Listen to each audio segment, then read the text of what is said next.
आज जिस प्रॉब्लम पर मैं बात करने वाली हूँ बहुत ज़्यादा प्रोमिनेंट प्रॉब्लम है।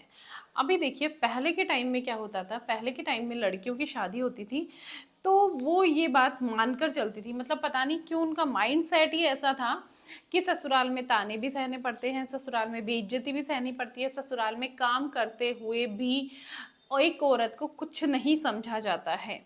लेकिन आज का टाइम बदल गया है। आज के टाइम में कोई भी अनावश्यक बातें नहीं सुन सकता है, कोई भी ताने सहन नहीं कर सकता है। और अगर किसी बहू के साथ ऐसा किया जाता है तो वो मन ही मन बहुत परेशान होती है, गुटती है, कुछ उस बारे में विरोध कर देती है एंड कुछ नहीं कर पाती है। तो देखिए आज मैं आपको बताती हूँ कि अगर आपके सास ससुर ननद देवर या हस्बैंड कोई भी है, आपके ससुराल में आपके साथ में बदतमीजी की जा रही है, आपको ताने दिए जा रहे हैं, तो आपको कैसे उनको फेस करना है। अगर इन बातों को ध्यान में रख लेंगे तो किसी में इतनी दम नहीं है जो आपको परेशान कर सके। वो छोटी छोटी सी चीज़ें बता रही हूँ, बारीकी से अगर समझोगे तो मेरी बात बहुत अच्छे से समझ में आएगी। और अगर उसको फॉलो करोगे तो आप खुद देखेंगे कि कुछ टाइम में आपकी खुद की कितनी ज़्यादा जो लोग आपको परेशान करते थे ना वो लोग आपसे डरेंगे। डरना मीन्स कि हमें वैसे डरा के नहीं चलना है, लेकिन आपको जो अनशंट कहने से बिल्कुल नहीं डरते थे, नहीं चूकते थे, वो अब आपसे कुछ नहीं कहेंगे, इतनी मेरी गारंटी है। लेकिन आपको थोड़ा बहुत खुद में बदलाव करना पड़ेगा।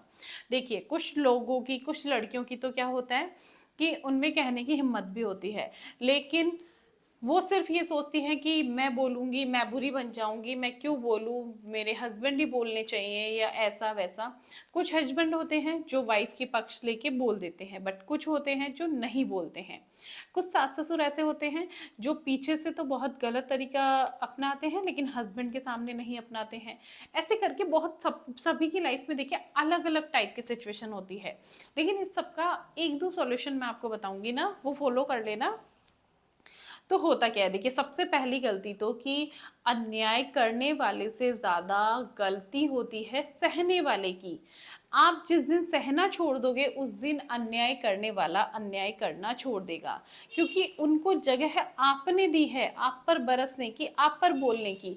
अगर आप शुरुआत में ही ये चीज़ दिखा दो कि मैं नहीं सुन सकती हूँ, मैं कम नहीं हूँ इस जगह, मैं सही बोलोगे सुनूंगी लेकिन गलत बोलोगे बिल्कुल बर्दाश्त नहीं करूंगी, देखिए उन लोगों को भी वैसी आदत नहीं पड़ेगी, वो भी इस चीज़ को शुरू से ही समझ के चलेंगे। अभी देखिए आपको क्या करना है, भला बनना बिल्कुल छोड़ दो, क्योंकि हमारा जीवन हमें एक बार मिला है, इसमें हम भला बन के और अगर हमारी ज़िंदगी को इसी तरह परेशानियों में निकाल देंगे तो फिर हमारे जीवन का क्या सेंस है। आपको पता है स्वतंत्रता का अधिकार तो हमारे संविधान में भी लिखा हुआ है, तो फिर ससुराल में आके इतनी बंदिशें क्यों।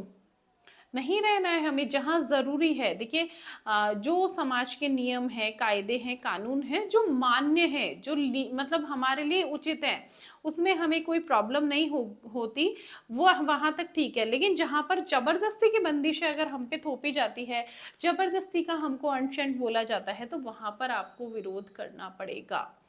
हस्बैंड से बोलिए, हस्बैंड के सामने अगर हस्बैंड अगर इस चीज़ पर फोकस नहीं करते हैं तो आपको थोड़ा विरोध करना पड़ेगा। और हस्बैंड से आपकी अच्छी बनती है तो फिर मैं ये बोलूँगी कि फिर आप जो सास ससुर ननद है देवर है या जो आपको प्रॉब्लम क्रिएट करते हैं उनको बिल्कुल वैल्यू देना बंद कर दो, उनकी बातें मत सुनो। बिल्कुल कानों में आप उंगलियां डाल लो, ये मान लो कि वो आपके लिए कुछ भी नहीं है और आपको उनको कोई वैल्यू नहीं देनी है, आपको उनको कोई खुश नहीं करना है। उनको ये चीज़ का एहसास कराओ कि अ, आप अगर हमें वैल्यू देते हो तो हमारी नज़र में आपकी वैल्यू है, वरना आप हमारे लिए कुछ नहीं हो। क्योंकि देखिए रिश्ते दोनों तरफ से निभाए जाते हैं, ठीक है, वो हमारे पेरेंट्स हैं लेकिन उनको भी तो हमें समझना चाहिए ना कि हम भी कहीं से आए हैं, हमारा भी दिल है, हम तुम्हारे घर में आके एडजस्ट हो रहे हैं तो थोड़ा एडजस्ट करवाने की जिम्मेदारी तो तुम्हारी भी है ना। हम ही थोड़े सब कुछ करते रहेंगे या हम ही कोई बहुत ज़्यादा महान ज्ञानी है कि सारा एडजस्टमेंट हम ही कर लेंगे। आपके सपने अगर वाजिब हैं तो उनको पूरा करो, क्योंकि हमें उनकी इच्छाओं के आधार पे जीवन नहीं जीना है। हम इच्छाएं हैं, हमारे भी कुछ सपने हैं और हमें उनको पूरा करने का अधिकार है। और जब हम कुछ गलत नहीं कर रहे तो क्यों हमारी जो स्वतंत्रता है उस पर बेड़ियां जकड़ी जाए। तो इसीलिए आपको जितना ज़रूरी है, जितना ज़रूरत है उतना मानना है, उससे ज़्यादा का विरोध करना है। कान बंद कर लीजिए अगर आपको कोई ताने सुनाता है, आपकी बुराई करता है। देखिए हमारी सबसे गंदी आदत क्या होती है, हमारा नाम लेकर अगर कोई बात कर रहा है ना, तो हमें तो पूरी बात सुननी है कि भाई ये क्या बोल रहा है। अगर गलत बोल रहा है तो फिर मैं देख लूंगा तुझे। तो वो चीज़ बिल्कुल छोड़ देनी है। अपना काम फ्री किया, कमरे में आ जाओ, कमरे में आके अपने सपनों को पूरा करने में लगाओ। क्योंकि जिस दिन आपके सपने पूरे हो गए ना, जिस दिन आप कुछ काबिल हो गए, उस दिन आप खुद देखेंगे कि जो लोग आपकी इतनी बुराई भी करते थे, जो लोग विरोध करते थे, आप कुछ करना चाहते हैं, आपके सपनों के आड़े आते थे, वही लोग आपकी तारीफों के पुल बांधेंगे। देख लेना, आप आजमा के देख लेना इस चीज को, एक बार जरूर फॉलो करना, उसके बाद में आप यहाँ पर कमेंट जरूर करना। तो देखो सबसे बड़ा पॉइंट यही है कि कम बोलो, फालतू की बात सुनो ही मत, सुनना ही बंद कर दो, और जितना ज़रूरी है उतना ही जवाब दो। सामने वाला आपसे बोल रहा है, जितना ज़रूरी है ना उतना ही जवाब दो। उसके अलावा कोई, वो आज अच्छी बात भी कर रहा है तो भी हमें उसके पास बैठ के कोई पंचायती नहीं करनी है। अगर कल को वो हमारे साथ लड़ रहा है तो भी हमें उससे बैठ के बहस नहीं करनी है। हमें सिर्फ हमारे कर्तव्य जो हैं वो पूरे करने हैं, हमारी जिम्मेदारियां निभानी है, और उसके अलावा सिर्फ हमारा फोकस हम खुद हैं। हमें कोई किसी के बीच में नहीं पड़ना है, किसी से हमें कोई मतलब नहीं है। खुद के सपने पूरे करने पे फोकस करो। जिस दिन आप कुछ काबिल हो गए ना, उस दिन यही लोग आपके पीछे घूमेंगे, आपके गुण गाएंगे।